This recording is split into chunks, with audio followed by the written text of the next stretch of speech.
Saya kira ini sudah saya sampaikan beberapa waktu yang lalu bahwa kita telah membentuk operasi pekat, dan operasi ini kita laksanakan serentak di seluruh kewilayahan dari mulai tanggal 1 Mei, dan tentunya sasaran kita adalah seluruh permasalahan di lapangan yang dilakukan oleh orang ataupun kelompok orang, ataukah mungkin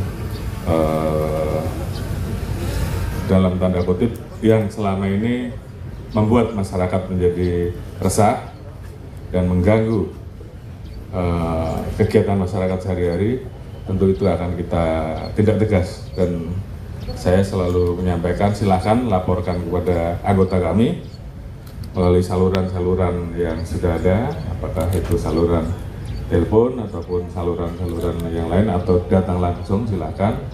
Dan kami Polri pasti akan melakukan tindakan tegas siapapun itu, dan kita tidak pernah melihat backgroundnya dari mana. Kalau dia mengganggu masyarakat, meresahkan masyarakat, maka instruksi kami tindak tegas tanpa pandang bulu. Saya kira itu.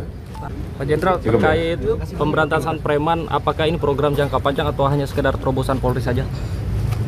Saya kira tugas pokok fungsi kita sudah jelas, kan? Melindungi, mengayomi, melayani, harkatipmas, menegakkan hukum. Jadi selama itu masih ada, ya tentunya tindakan akan terus kita lakukan. Oleh karena itu kita perlu masukan dari masyarakat sehingga kita betul-betul tahu titik-titik mana saja yang dirasakan oleh masyarakat yang selama ini mungkin masyarakat ragu-ragu untuk melapor, tapi sekarang silahkan melapor sehingga Polri betul-betul bisa turun untuk membersihkan.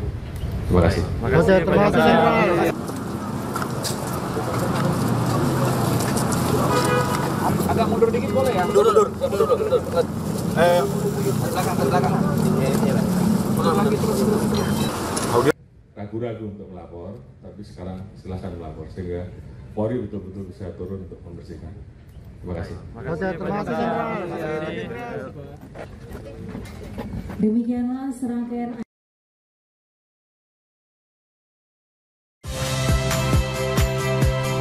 Saya Agin Fridianto. Saksikan terus program-program Kompas TV melalui siaran digital, pay TV, dan media streaming lain. Kompas TV, independen, terpercaya.